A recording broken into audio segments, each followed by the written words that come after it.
Preparing to live stream the meeting. Ooh. How spooky. I like that it calls it a... I love that it's... They're like, well, if you're using Zoom to live stream, of course it's a meeting and not any other sort of entertainment. No. We are fancy here. It's fancy business. This is... I'm wearing business casual. I only heard casual. I only heard casual. It's great because I get to look down at this hot dog and go, I only heard casual. I'm a real casual dog. We're all casual dogs out here.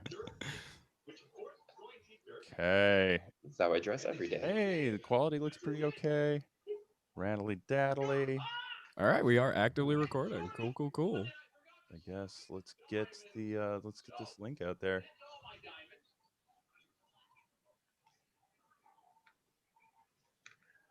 Okay, check your emails. Wait, hang on.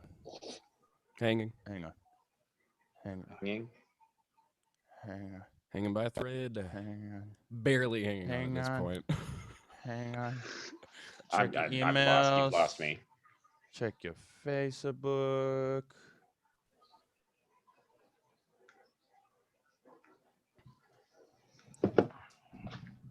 What's on your mind, Benton? Great look you have on your face.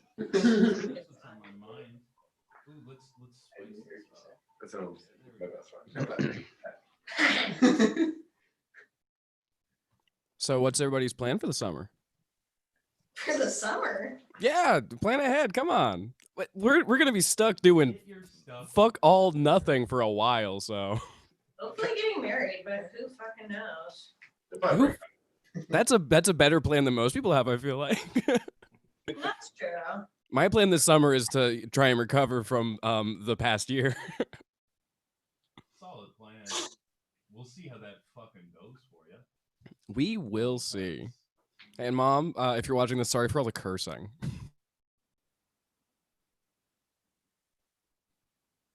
Uh-oh. Looks to me like they froze. We lost Ben and Eddie.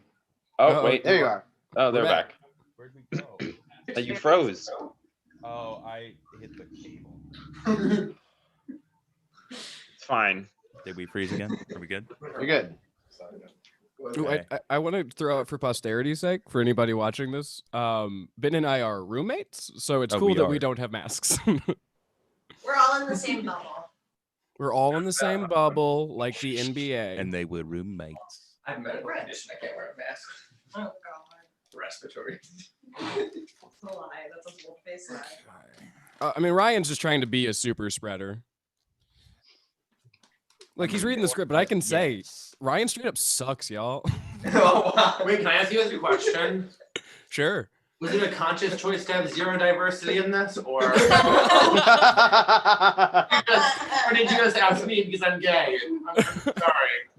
Hey, there's 3 gays in there. Listen, I don't see enough color here. I'll tell you that right now. I'm gonna go ahead and say this. It is really hard to write a script about people into UFOs with people of color in it. Racist. No, that is Also an Easter. Only white people are that dumb. Is that what you're No. saying? Yeah, no, I'm It's not all- saying that. It is also set in Oregon. It is set in Oregon, a very white state. All of these characters are shitty in white ways, I will say. So do we want to get to the Shockingly white. script, or do we want to go into the... I mean, like, I guess, yeah, let's not get into the politics of this whole thing. I guess, first of all, hi to everybody who's tuning in, and hi to everybody on the stream. Lovely to have you here on this wholesome Halloween morning. It's good, actually. Yeah, it's great. This is the best Halloween we've ever had. And I'm thrilled. I'm a hot dog, And I'm a hot dog. and we're both hot And dogs. together, we're hot dogs. I'm Benton Crider, writer, creator of High Strangeness, the pilot script. We are live streaming today. Very exciting. I finished it literally minutes before we started. I'm good at what I do. With me, as always, is my roommate, who's just kind of here for the ride. I just showed up. I have no talent. No, this is Eddie Chernetsky. Hello. My cohort in comedy. You do. What do you do? Nothing Plug important. yourself. I do improv. There's the podcast Between the Lines with Ben and Eddie, which Ben is on, and he changed the sub header to Ben and Eddie, which is why he's first. We split it now. Yes. Sometimes it's Eddie and Ben. But most importantly, I do nothing aside from be sad at home. No, that's not true. Let's move on to other people. Mario, who are you? Oh, me. Doug Rankin. Hello. Hello. And well, let's see. The next logical thing is the fellow playing Art down there. How are you?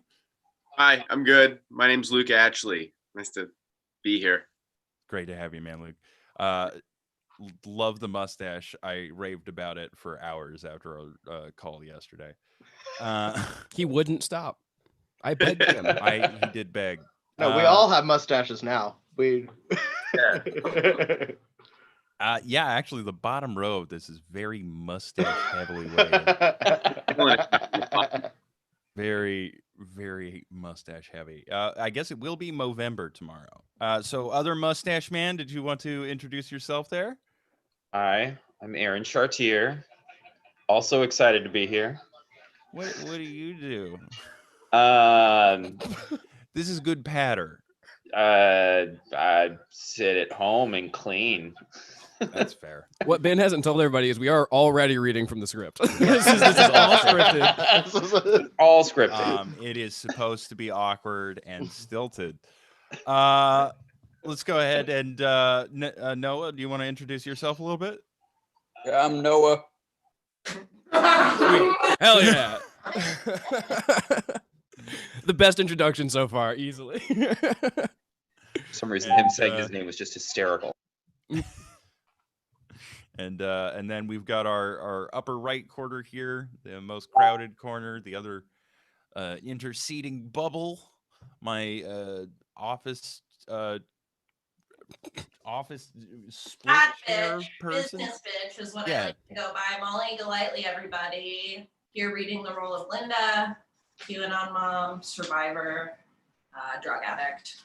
That's not me. I mean, maybe. It's the character. I do like that the rest of us all introduced just ourselves, and you're like, I gotta tell people that I am playing a drug addict. I gotta get this off my chest.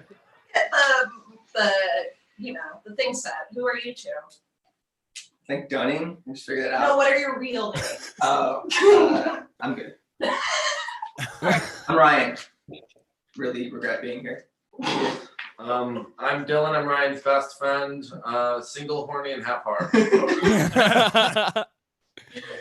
Well, great. I think that pretty much covers everybody, single, horny, and half hard, except for the two of you who are married to each other and also playing brothers.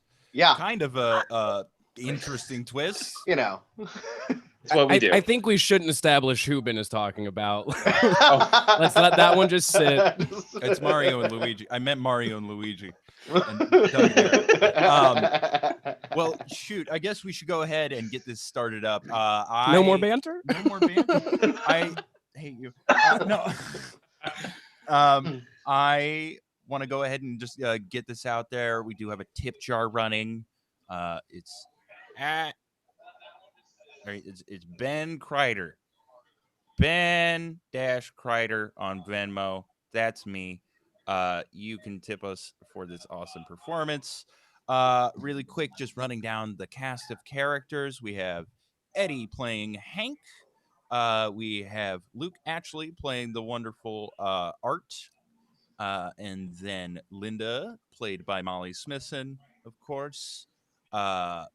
Paul Berry, played by Doug Rankin down there.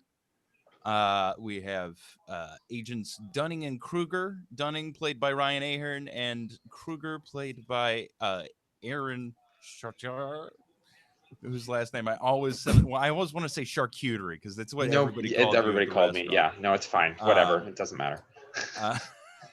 And then Noah Watson will be playing dual roles of the tow truck driver and Nettie.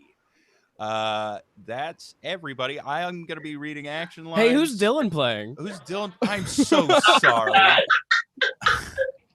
I didn't do that on purpose. Dylan will be playing Ed Listener, the third of the UFO trio. Are we okay? Are we And double then cast as anybody? Am I the you're general? going to be the general. Just small bits are going to be double cast. The general, and then Am I Logan still? Tech 1.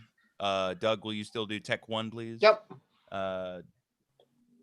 Logan, let's see. Ryan, will you read for Yes, Logan? he wanted to play that part. Rad. Yeah, born to play that I don't part. know who Logan is, but I'll Yeah. do it. And then let's see. Is there any other bit roll? Oh, and Tessie. then Tessie. Tessie, Doug. Yep. Will you still do? Excellent. Okay, with that out of the way, let's go ahead and start up the very first episode of my what do you call it? TV show, streaming show, whatever it's called. High Strangeness, entitled Pilot by Benton Crider. This seems like the right way to do a stream. This is the first time I've tried this. I think you're killing it, bud. Good. Interior living room, night. Linda, a mid-30s single mother, sits on a throw pillow by her coffee table. Her friend Bethany sits opposite with a glass of wine in hand. The LED clock on the end table reads 9 o'clock p.m. The women laugh over the music of a record, clink their glasses, exchange a smile. It's so wholesome it could be a jewelry commercial. They down their wine and pour up again. A blurry white owl lands on a branch outside, black eyes watching Linda. Time passes, wine disappears. Linda pulls a cigar box from under a coffee table and opens it to reveal a jar of weed and accoutrement. She rolls a joint, which she pops into Bethany's mouth. Smoke fills the room. The two cough and laugh wildly. Time passes. The women have laid against the back of the couch, limp as pool noodles. Two more white owls land outside. Linda reaches under the table and brings out another box. It's dirtier, more intimidating than the first. She opens the lid. We see prescription bottles, powder in baggies, and blotter sheets of acid with little F's in each square. The two women pop the pills, drop tabs, and generally go nuts. The owls look from the women to each other as if to say, "You seeing this shit?" Time passes. We pass over the detritus of a massive drug session. The two women have nodded off. There's an almost peaceful silence between the pair's labored breathing. The LED clock fizzles and begins flashing at 12. Through the living room windows, an intense light booms to life, overexposing the room. It feels strong enough to blow Linda's hair back. She jolts awake, looking out the window in panic. A shadow passes in front of the glaring light for a moment as Linda screams. Close up on a light through the window as we match cut to the lit ember of a joint as someone takes a deep, smooth drag. Exterior bluffs, night. Art Mathis and Hank Spumoni sit on the hood of a dinged-up late-model Corolla. Between them, a laptop hooked up to a digital telescope flickers a dim close-up of the night sky as it records. Art is a lanky, bespectacled dude wearing jeans and a red t-shirt. He passes the joint to Hank, who's stockier, hairier, and a little more affable. I'm saying they knew exactly what they were doing. Because nothing screams G-rated like bestiality. It's not so much bestiality as it is anthropomorphism. They make them animals so that they're not awful like people. Then they give them people features so they're more relatable. The rabbit butts and all that, it's psychic window dressing. It's the same sex sells subliminal line that every media industry has. You've thought a lot about this. He holds the joint out to Art. Not like a lot. I'm only connecting the dots here. Hank exhales but realizes he's held the smoke in too long. He breaks into a clouded coughing fit before he can get breath half out. You okay, Hank? Hank holds up a finger, still coughing and starting to get teary-eyed. Art shrugs and goes to take a drag from the joint. The cherry's out and he holds the joint between his lips as he pats his pocket for a lighter. In the leftmost corner of the sky, a white light rises quick and silent. It stops stock still after reaching an impossible height. Art freezes, his hands mid-pat, joint sagging. Hank, still coughing, rolls out the car and hits the dirt. He groans and cradles himself. Hank? Hank coughs. The light begins to slide across the sky to the right. Hank? The light slides on, picking up speed until it seems to blink out of sight. An eerie calm comes over the area, aside from Hank's coughing. The innumerable stars twinkle. Hank! Oh, my stomach. Titles: High Strangeness, created by Benton Crider. We pan up to a drifting, blinking red light in the sky, and the camera flies towards it. The light grows brighter as the U.S. government satellite attached to it comes into focus. We linger for the millisecond it takes for the signal to bounce back down to Earth, taking the camera with it into interior Pentagon surveillance room. Evening. The word anomaly detected flash across. The words anomaly detected flash across the high-tech screen. The surveillance tech at the station snap turns to camera. Sir, you're gonna want to take a look at this. The camera pans across the room to a 5-star general in full dress garb slouching in an office chair. He looks up from scrolling Find Book on his phone, stands with a grunt, and saunters over. Huh? He pushes a button on the terminal and the word abort flashes across the screen. The general walks back over to his chair and plops down. Are we supposed to report that or never talk about it again? Who gives a shit? The camera zooms in on the back of the general's phone before bouncing up, out of the Pentagon, and into the night sky. It meets with a second satellite that bounces the signal back down to the west coast, where it lands inside Find Book headquarters, data mining department. Night. Footage from the general's phone reflects in the glasses of the haggard data miner. She exports the footage and attaches it in an email. Sub urgent, new footage. The camera flies with the email out the walls of Find Book headquarters and into the sky. Instead of pulling back to space, we hard cut to Find Book CEO's bedroom. Find Book CEO Paul Barry, pictured J.K. Simmons as Jeff Bezos, sleeps like he's angry. His forehead wrinkles as he gives a snort. On the bedside table, his phone lights up and a notification dings. He snorts awake, eyes looking for someone to blame. He finds no one and grabs his phone. Barry reads the email with tired eyes, straining to see without his glasses. He taps and the footage plays in a tiny video. He taps the phone to record a voice message. Stephanie, schedule a meeting with those alien guys. He shoots the message off as he sets his phone down and collapses back into blissful revenge dreams. The camera pans above the bed to a crucifix hanging above it. The figure on the cross looks like Jesus, except for the gray skin and big featureless eyes.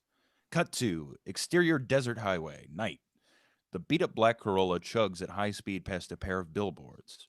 You will go to hell. Denny's, always open. Interior Corolla, night. Hank stares at the closed sunroof, mouth open, eyes pleading.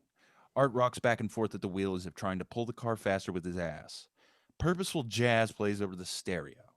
The UFO footage loops on the computer in Hank's lap. I can't believe I missed it.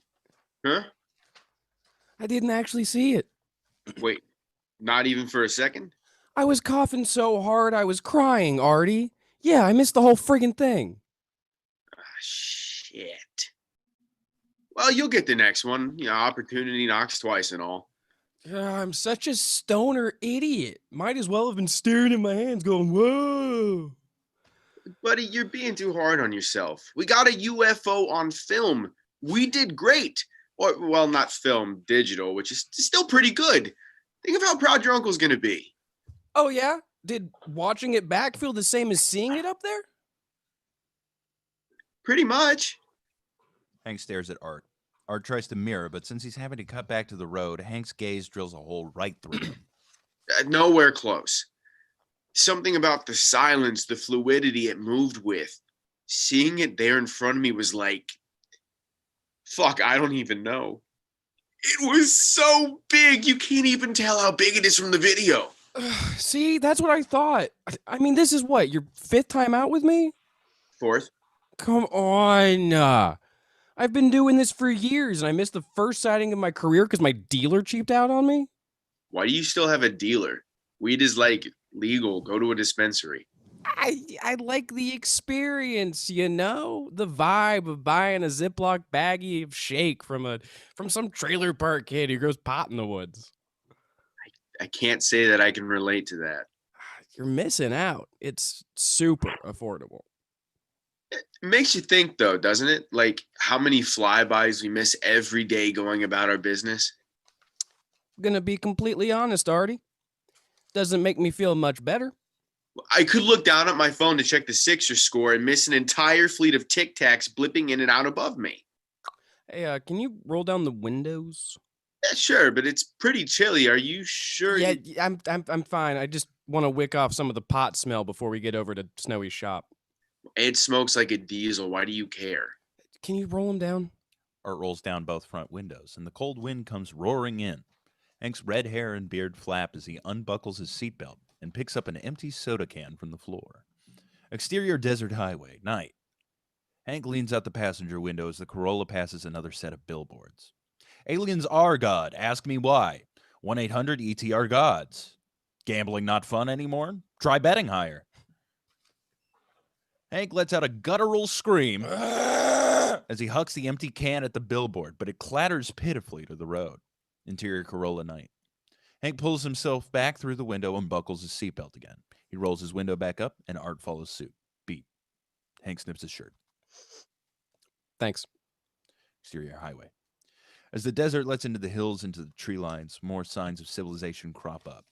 The Corolla's headlights blaze past darkened farmland, abandoned shacks, and dilapidated barns.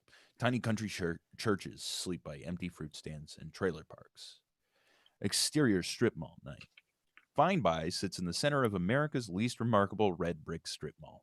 The painted signs in the shop windows panes look as old and degrading as the computers behind them. The Corolla chunks to a stop in the parking lot out front, and the boys clamber out of the car. Interior Fine Buy night. Ed Lissinger, a non-binary person in their late 20s, sits behind the main support desk. Their determined gaze is only lit by the screen and the shifting LEDs on their gaming equipment.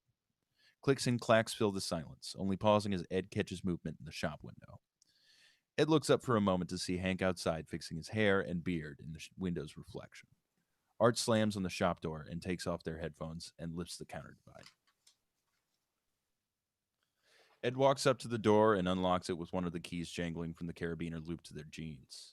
The glass door swings open with an electronic bing bong. Hey, fellas.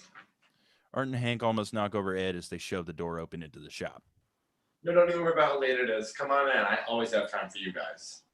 The boys grunt apologies and wave behind them as they make a beeline to interior back room. Night. Blackness. We hear the beeps of someone entering a pin code on a keypad outside. The door opens, letting in some dim moonlight. Art flips on the fluorescent lights, which click and strobe to life. He and Hank rush in, plopping Art's messenger bag onto a table covered in hardware components. We parked out on Shady Point, Hank's Friday spot, and we fucking saw one. Who's we, Artie? You fucking saw it. Oh, what? We don't know. So you're saying it was unidentified? Holy shit. Are you guys serious? No taillights, no safety beacon, no wing lights, no wings, no sound. No fucking way. I mean, Jesus, what moves like that? Nothing I've ever seen. Yeah, me neither. Wait, did you let it go? Missed it, huh? Yes. The whole thing? Yes. Damn, dude. What happened? Snowy. I charts. What was that? Charts. I was reading a chart and I missed the thing. Explains why you smell like you chart yourself. Art and Ed break out laughing. Hey, come on, stop. They don't. I didn't chart. My dealer cheaped out on me. That is the smell of bad weed, not poop or farts. They're still laughing. Oh, but seriously, this is amazing. The footage is so clear. Nice job, Art. Yeah, thanks, pal. What are you gonna do with it now? We're gonna document it. The You mean you're gonna put it on YouTube with a little blurb in all caps? internet never forgets, Ed. There's security and exposure. This is, and I don't mean to step on your toes here, Hank, the only credible UFO footage you've gotten by far. Don't you think you should, I don't know, give it to someone? Oh, so they can get all the credit? No way. I've read the books. You live and die in this industry based on what you can tie your name to. I'm guessing you don't mean the computer repair industry. the paranormal research industry. This is my 2 weeks, by the way. Dude, you're here like one day a week, and all you do is sit in the back and watch biocalyptical lectures. I couldn't care less. Ooh. Also, I don't know if I can come in for those shifts. Lot of catch up to do. So that's it. You guys get one ball of light on a video, and now you're the Men in Black. Well, so I think you can technically operate and file taxes as an LLC for like 3 years before you have to actually file the paperwork and everything. So yeah. I don't think we can use Men in Black LLC though, because I'm pretty sure Disney owns those rights, and you do not want to mess with their IPs. For Yeah, sure. I definitely want to avoid that. Why not pass it along to someone with like resources? Oh, like the government? Like they don't have a mountain of evidence they're already suppressing? Damn, dude, I didn't mean the government. Just like Dan or something. Chill, man. Sorry, I just really don't want to talk about the government anymore. Yeah, me either. It's exhausting. Aren't there like mutual aid groups for UFOologists? Yeah, there's a bunch of them. They're all called MUFOs and TUFON and UFONUT and shit like that, right? Yes, those organizations exist. So why not tap them for some support on this? Oh, and you're right. Those groups have more money, more tools, more contacts and members, more experience. But do you know where they got all that stuff? Ed rolls their eyes. Beat. Corporate interest. I asked Ed. What? Corporate interests. That's where they get all their money. Sure. Oh, yeah. Every now and again, you get a Robert Bigelow. Someone who seems like they care about understanding or documenting the paranormal. But Musk, all his pop science shit is a con job. Plain and simple. I'm so lost. We're all lost. That's what late stage capitalism does to you. Okay, Hank. I think his point is that we're the ones who saw it. Why shouldn't we be the ones to investigate it? Because you have no experience. Right. I also have no job because I have no experience in any field, really. You gotta learn to lie on that resume, buddy. I really do. But still, I feel like this gives us kind of a unique leg up on the case, you know? How so? We don't have to verify it. While every other chump with a polo shirt and a lanyard is getting calls from locals who might have seen something, and they're trying to sort out who's a real witness and who's a crackpot, we already know how to sort out the fakes from the reals. Because we are also reals. Plus, that lets us take a step back from being the lead witnesses in any formal investigations, and then I don't have to worry about passing a drug test. So what happens now? Now, we figure out which direction the thing came from, triangulate an estimated coordinate for wherever it may have taken off, then canvass the area for anyone who might have seen the UFO. So you and Art are just gonna drive toward whatever thing this might have come from and start knocking on doors, asking people if they saw a bright light in the sky from where they thought it came from. Yes. And how are you gonna do all that with triangulating business with the hard math? I was hoping you could help me. Ugh. Oh, Art breaks out his puppy dog eyes and starts doing the weird finger thing too. Please? If you both stop doing that, I'll be thrilled to. Rad. They do a sick high five. Interior, Tessie Chalfont's room, early morning. As if startled by the sound of a sick high five, 9-year-old Tessie Chalfont jolts awake with a gasp. She pads down the familiar hallway of her mother's home to Linda's bedroom, yawning and wiping the sleep out of her eyes. Tessie pushes open. My packet's coming apart here. Sorry. Tessie pushes open her mother's bedroom door, noting the wrinkled, empty sheets with some confusion. Mama? Tessie pads across the floors to her elder brother's room. She opens the sticker-covered door, and we see Logan Chalfont, Linda's 12-year-old son, still fast asleep in his bed. Logan? I can't find Mom. I have to get ready for school. She probably ran out to get breakfast. Don't worry. I'll help you get ready. Cut to interior Chalfont kitchen, morning. Time has passed. The two Chalfont kids eat breakfast cereal at the kitchen table. Backpacks prepped and ready for school. Their spoons clink and slurp against the silence. Logan looks to Tessie and notices she's staring off through the living room window.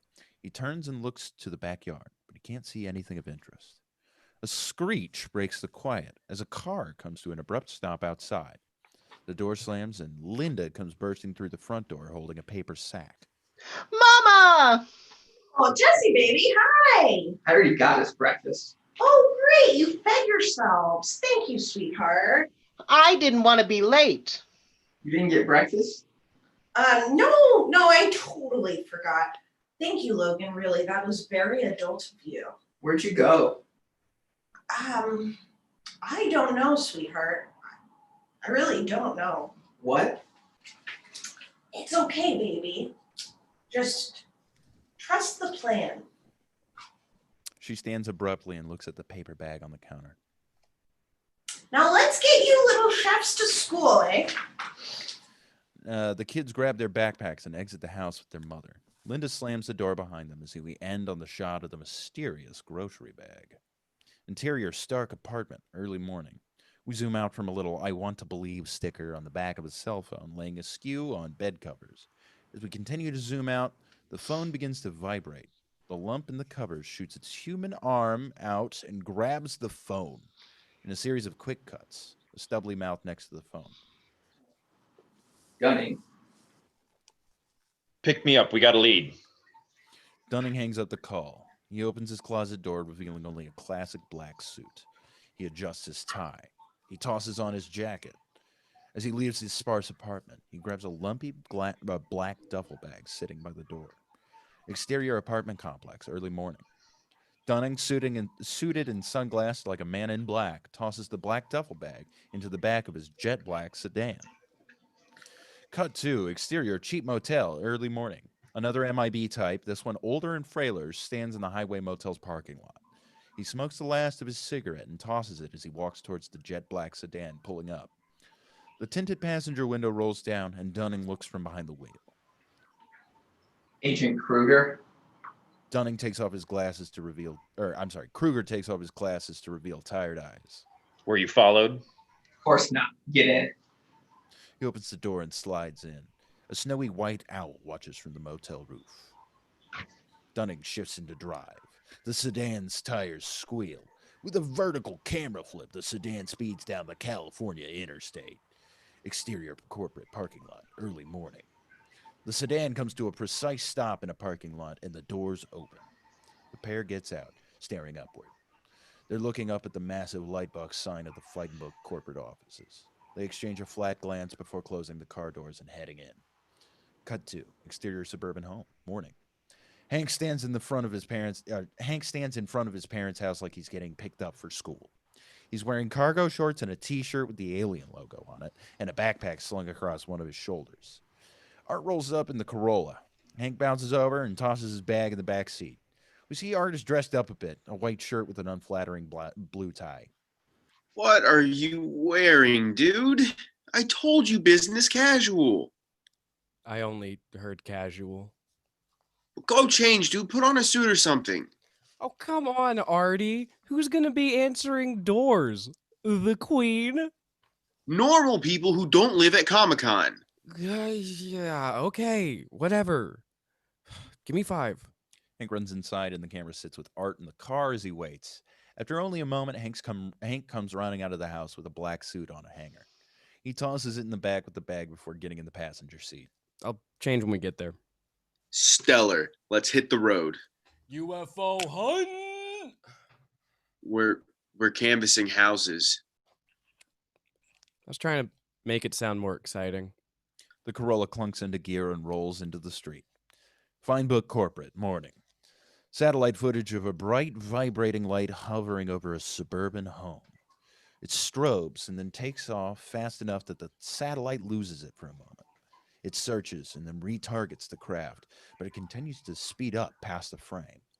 Paul Barry, now dressed in an expensive hoodie and blazer combo, grins at the TV. Opposite him, Kruger and Dunning shift their attention from the screen to Barry. The bright fluorescent lights underscore how thin and pale they are. What the fuck do you think of that? We don't know what to think yet. What the fuck does that mean? He means we can't make any undue assumptions about the footage at this time. Jesus, guys, I'm just looking for a wow, that's cool, or nice find, Mr. Barry. It's interesting, but I'm not making any other notes until we study the tape further. Study what? It's a freaking UFO. Go investigate or collect samples or whatever my grant pays for. We don't just jump straight into field work. We need to authenticate the footage, make sure no one has altered it. Then there's the matter of attempting to identify the craft. See right there. You gotta identify it. It's unidentified UFO. Okay, you kind of got me there, but... And as far as authentication goes, that is raw footage from a U.S. government satellite over Oregon. Zero compression copy of the original file with full metadata transfer, yada, yada, yada. This one is real. I found it, and as such, now it's your number one priority. I've got a full caseload already. I'm not dropping what I'm... We have some pending investigations that need immediate action. You understand. There's a whole system. I'm cutting in line. It's something you're allowed to do when you hand the guy in front of you a stack of cash. Dunning and Kruger look at each other, suspicious. You guys should really consider encrypting your data. I pulled your case list from your phones, called everyone on it, and offered them $100 to put their cases on hold for a month. Only one of them asked for more than that. Amazing. Kruger's starting to steam up in his seat. Sorry. You're a hell of a negotiator, Barry. We're on the case. Damn right. I want results today. I get results today. Today? Yes, today. It hit the house that thing was hovering over. Well, we got a ping on the Find Book profile tied to that address. One Linda Chalfont. Interests include her 2 young kids, a bunch of that effing non-conspiracy crap, and buying drugs through our messenger app. Hypnotize or waterboard or whatever the nut until she tells you what she saw. Jesus, I feel like I'm doing this shit for you. I gotta wipe your ass too? Oh, and I want this thing. I want it in my blood. Elon Musk has a jetpack in a Mars base, and I don't have squat. Get it? Got it? Go. Kruger's fingernails are digging into the arms of his chair. You said the footage was clocked in Oregon? That's like a 16-hour drive. Well, then I guess you'd better fly. Well, fucking what? You're like a private jet or something? Yeah, I do. Do you? No. Can you give us a ride? Do I look like a pilot? No. Greg, my pilot, looks like a pilot because he is one, and he has the day off. Oh, all right. Kruger's face is fully snarled up into a wrinkled death glare. Good talk. Better get to the airport. Those tickets to dipfuck nowhere Oregon sell out fast. Kruger stands and Dunning immediately places his hand on his partner's shoulder. Have a nice day, sir. Goodbye. Exterior, Fine Book Corporate, morning. Kruger storms through the automatic door, even angrier that he's got nothing to slam behind him. Dunning walks out, hands in his pockets. I mean, he thinks he's some kind of god figure. Do you hear the way he talks to me? How he talked about visitors? No respect, no awe. That guy talks about the unknown like it's stock prices. I tell you, if things were still like they were when I started out, we used to beat the shit out of punks like that. Beat him up and then what? That punk has full access to our entire lives. He could blackmail us into suicide 20 times over. The way I see it, this is one of those classic, if you can't beat him, join him situations. The money spends the same anyhow. How much of that grant money do we have left? Enough to cover 2 plane tickets, but that's about it. What? Where's the rest of it? In here.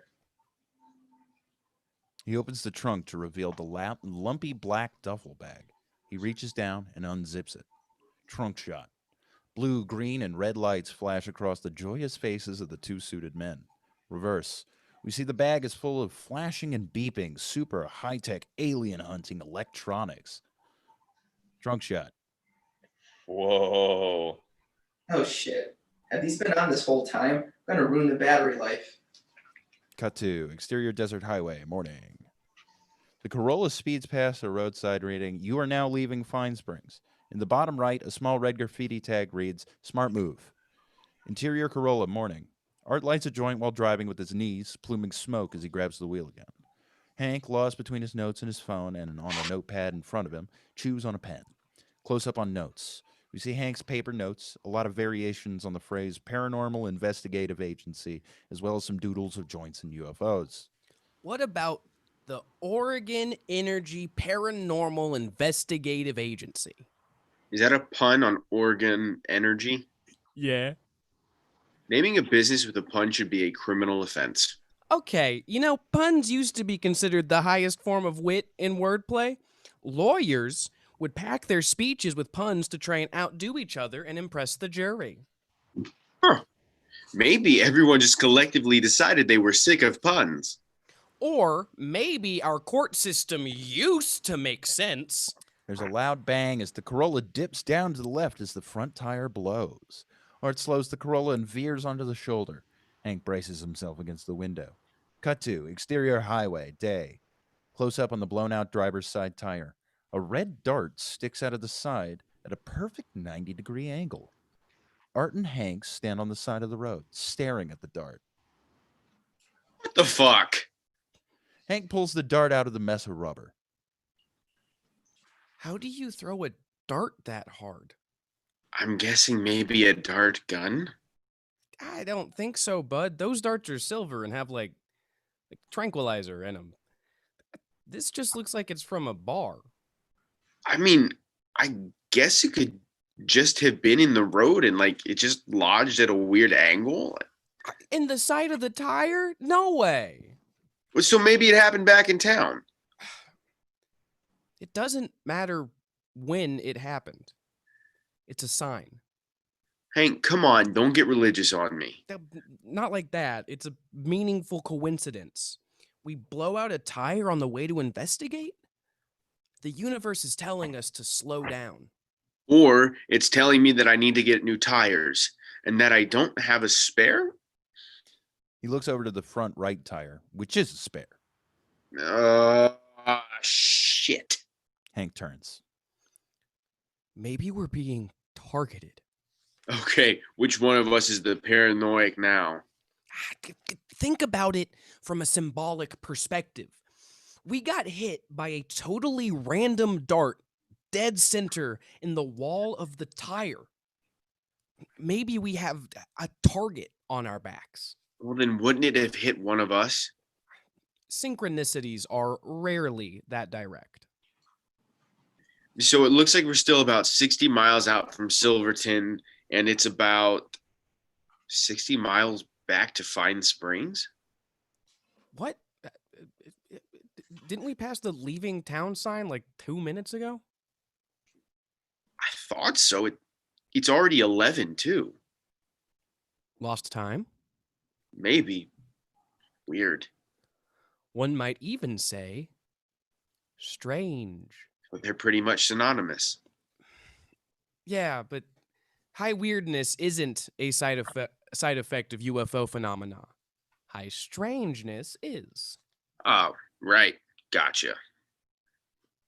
The camera begins to push in on Hank. This is it, Artie. We're encountering the bizarre and paranormal just like I always dreamed. Just like every jock in high school tormented me over. Artie, we're in the shit. Art checks the bottom of his shoes. Metaphorically, we're in the shit as in the case has already started. Strange occurrences, meaningful coincidences. This is the real deal. We're involved in some heavy stuff here, Art. Whew, this could be the case of a lifetime. Wow. And you can tell all of that from a dart in the tire. And my raw investigative gut instinct. Time passes. The boys have reclined on the hood of the Corolla. The sun is blazing. So what do you and your raw gut suggest we do next? Oops. Well, obviously, we're supposed to be taking a step back, reflecting. Maybe we just sit here and wait for the next sign? You don't want to, say, call a tow truck or Uncle Dan? No. We have to be stopped here for a reason. We need to figure out why before we can leave again. What if the reason that we're stopped here is because my tire blew out? Ha ha. It's not that simple, Art. Sorry, man, I'm not trying to be a dick. I just don't always get the woo-wee-woo side of your theories, you know? I grew up just thinking of UFOs as space cars for little green men, not psychic projections or interdimensional visitors. Some of the quantum spirituality stuff just goes over my head. It's not going over your head, pal. It's all around you.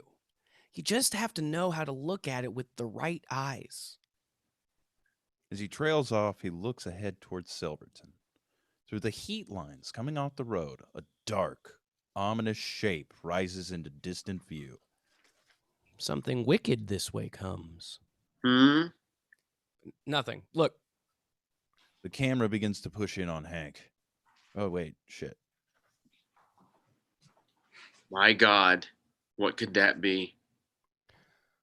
Whatever it is, it's coming for us. I can feel it. The dark shape in the mirage seems to be getting closer. A foreboding droning builds. Hank turns back to face Art.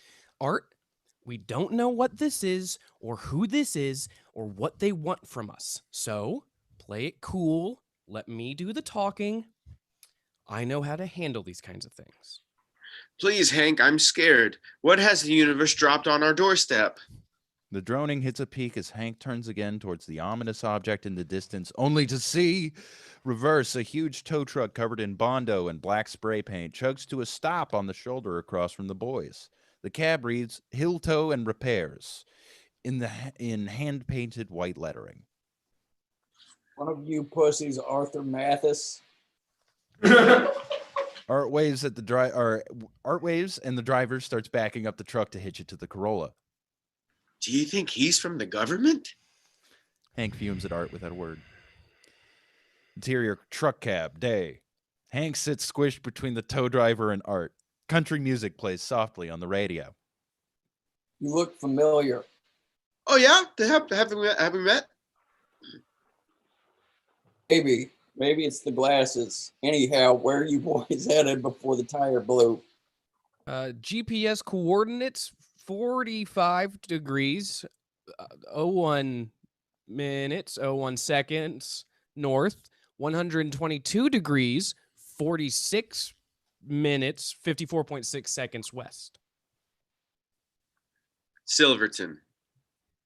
You're in luck. The shop's just off of Drake's Crossing, about 44 degrees, 56 minutes, 18.6 seconds north, 122 degrees, 40 minutes, 12.2 seconds west.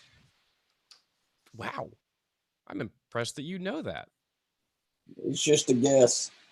Cut to exterior Fat Sasquatch trailer park, day. The monstrous tow truck pulls into a bustling trailer park. Kids with bikes rumble back and forth across the paved central road. A sign reading Fat Sasquatch Trailer Park sits at the entrance. Interior tow truck, day. Art and Hank, cramped together, look out the window as they pass couples walking side by side, homeowners watering lawns, and an elderly man riding a motorized beer cooler. It's kind of idyllic. Oh, I want one of those. Exterior rundown hill trailer, day. The truck pulls into a parking space between a trailer and ramshackle garage, both far and worse shape than the park surrounding him. Oh, shit. We hear the truck door slam as we cut to exterior truck, day. The boys climb out of the passenger side door before slamming it shut as well. They walk around the back of the truck, meeting the tow driver across the hood of the Corolla. A basketball dribbles menacingly in the distance. Get you a new set of tires in about half an hour. You can sit on the porch and wait. Don't talk to Nettie.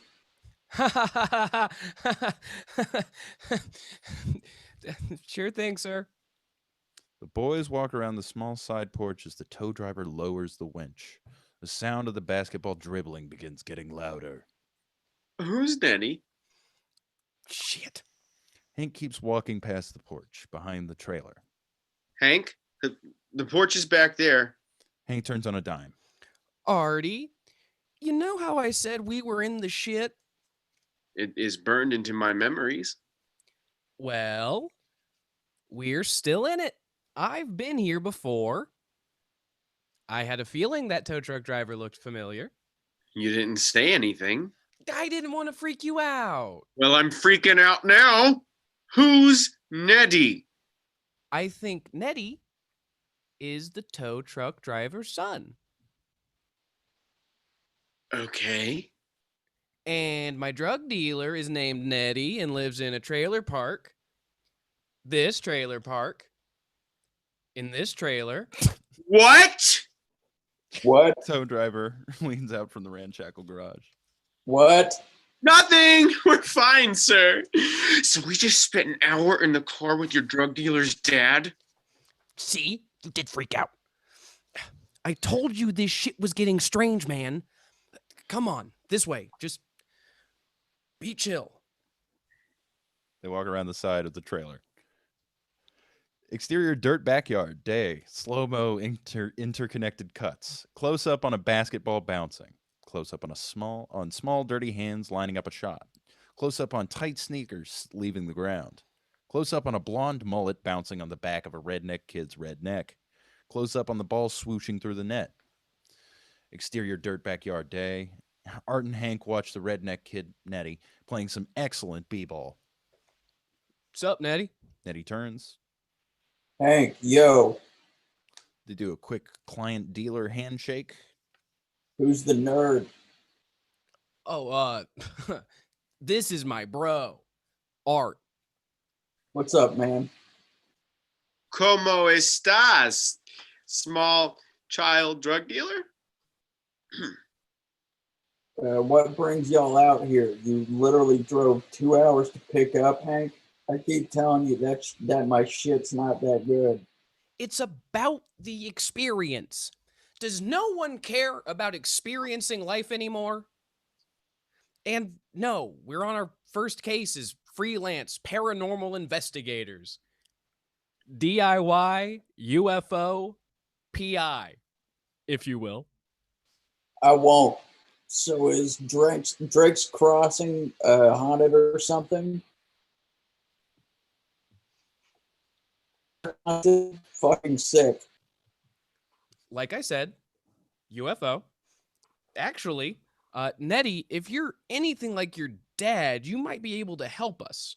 We're looking for 45 degrees, 01 minutes, 1.7 seconds north, and 122 degrees, 46 minutes, 54.6 seconds west. It's a suburb in Silverton? Yo, that's a terrible name. So there's ghosts and 45 whatever.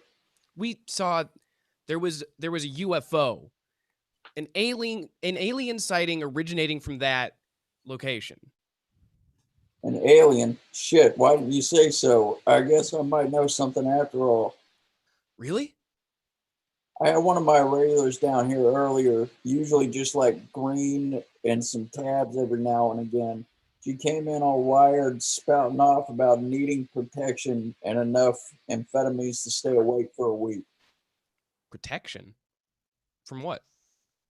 Didn't say, just seemed real spooked. I was gonna bring it up if you were looking for ghosts too, I'll be honest. So what did you do? I sold her a gun and a big bag of Adderall. I mean, it's the responsible thing to do. Can I get her address off you? Shit, why not? Close up on Hank's phone moments later. He has the Maps app open with 2 GPS pins right next to each other. I mean, that's wild, right? It's got to be her. This is starting to get pretty coincidental. Yeah, yes, it is. I'm glad I could help and all, but you better get back to the porch before my dad sees you talking to me. Yeah, wait. Why aren't we supposed to talk to you? Oh man, it's total bullshit. I'm fucking grounded for selling drugs. Man, that's total bullshit. Exterior airport, day. Kruger lights a cigarette as he and Dunning exit the Salem airport. Dunning carries the black duffel. This isn't dip fuck nowhere. It's nice. Jim? Can't wait to fucking retire. Kruger tries to flag down an Uber like he would a taxi. It drives on. Hey, asshole! You gotta do it with the app, Jim. Interior Linda's kitchen, day. The shades are drawn. Linda sits at the kitchen table, the lumpy grocery bag in front of her. She reaches in and pulls out an Adderall, placing it neatly on the table.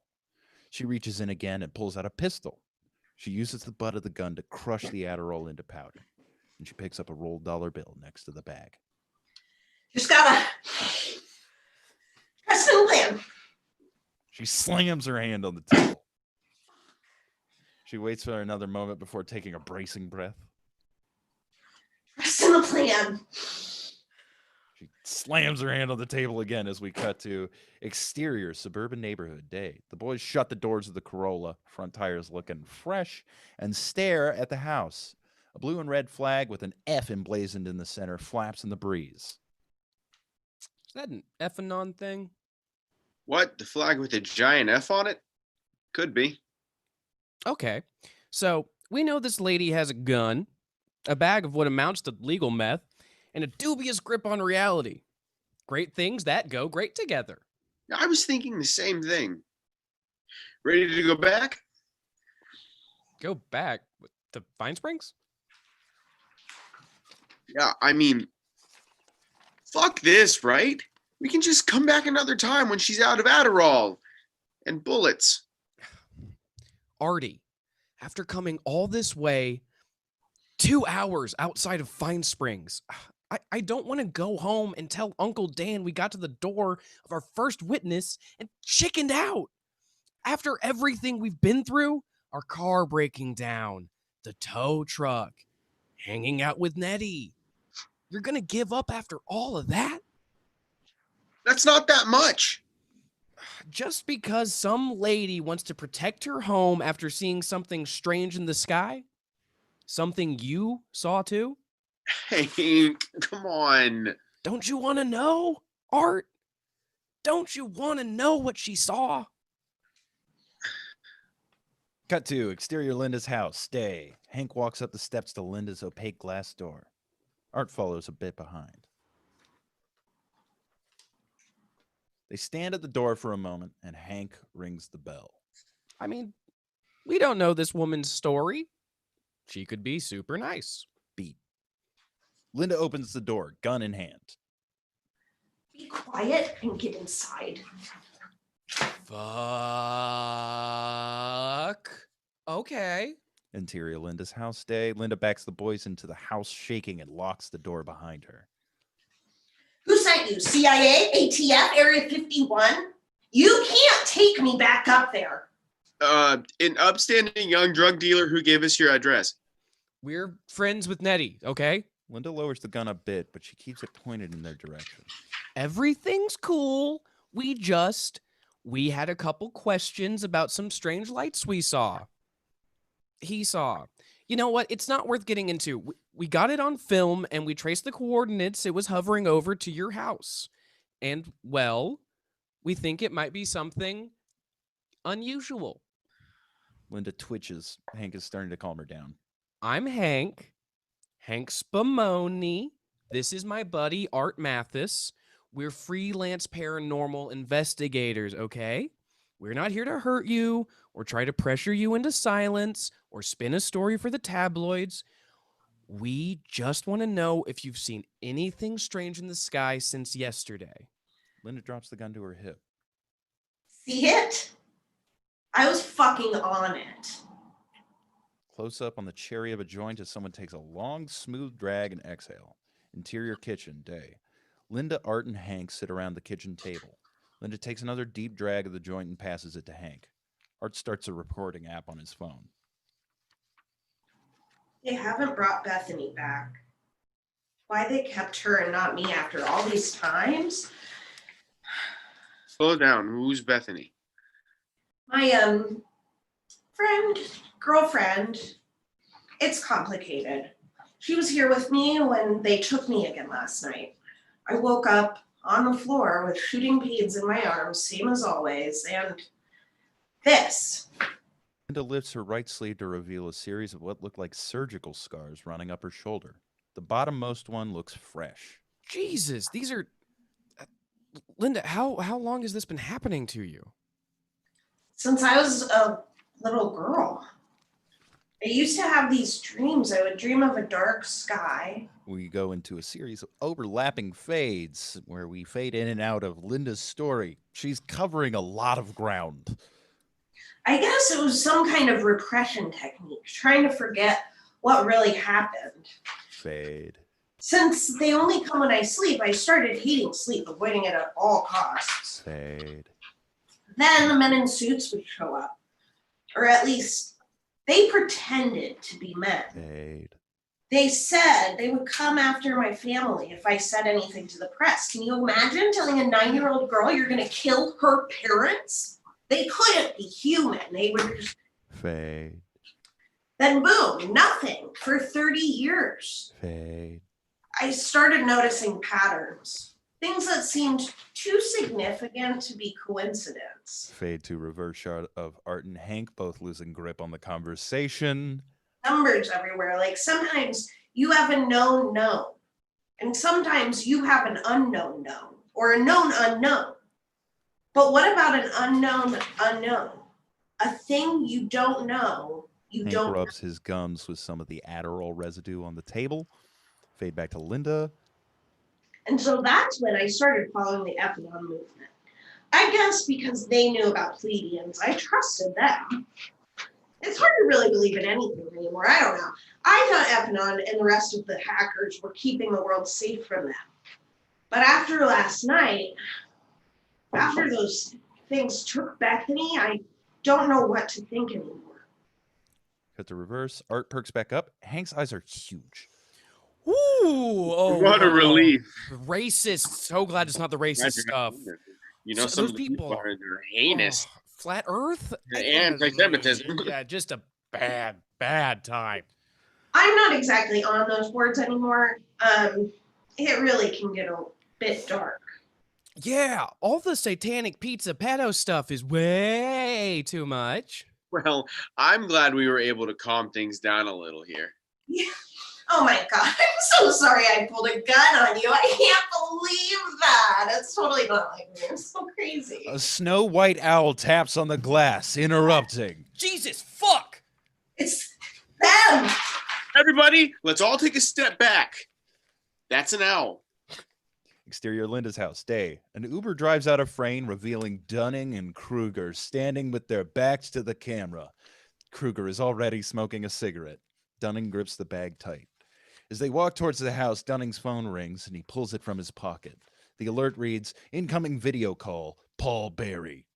Dunning sighs and clicks the answer call button. You find my UFO yet? Just pulled up at the woman's home, sir. We'll have more for you shortly. Good. I'm getting antsy down here. Musk just put out some bullshit press release about building underground trains on Mars. I'm sick of his smug little gremlin grin. Dunning and Kruger climb the steps to Linda's door. Intersecting cuts, the doorbell rings. Linda's head whips around. Two dark figures approach the frosted glass doors, the angles of the glass distorting their forms into twiggish approximations of human silhouettes. One figure reaches up with a thin appendage and knocks. The sound echoes through the darkened house. Oh, shit. Who's that? It's fine. Everyone calm down. Did anyone order food and forget? That's what always happens to me. Linda Kelfont, we know you're in there. We've got some questions for you.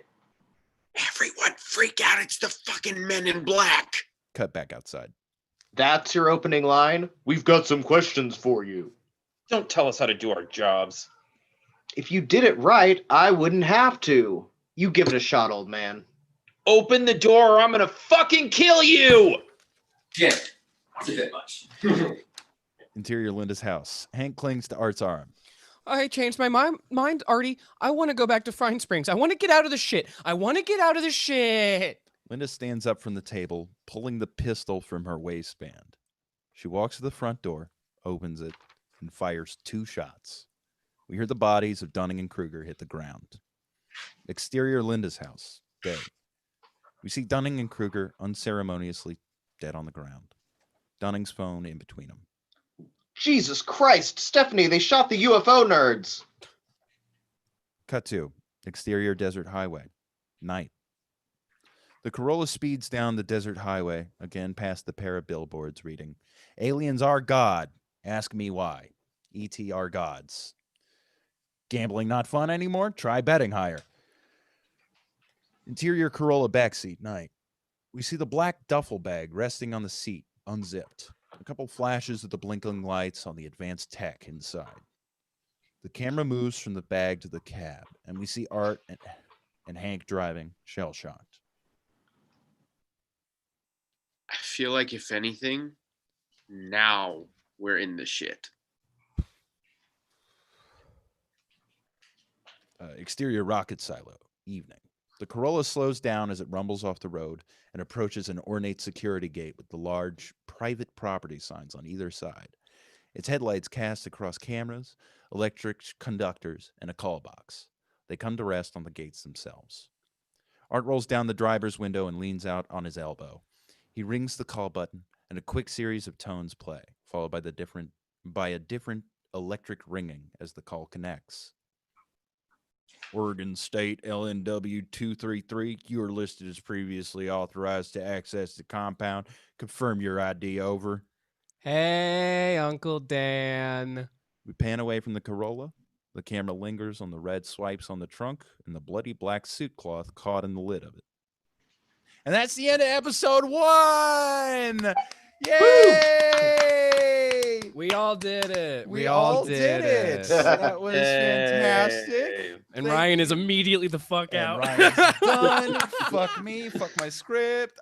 You suck shit. Beautiful. Oh, thank you so much to everybody who is watching. Thank you so much to everybody who has been supporting me while I lose my mind writing this. Especially to you. I'm looking straight at you because I live with you. Awful to live with for at least the past couple days. You're the worst person I know.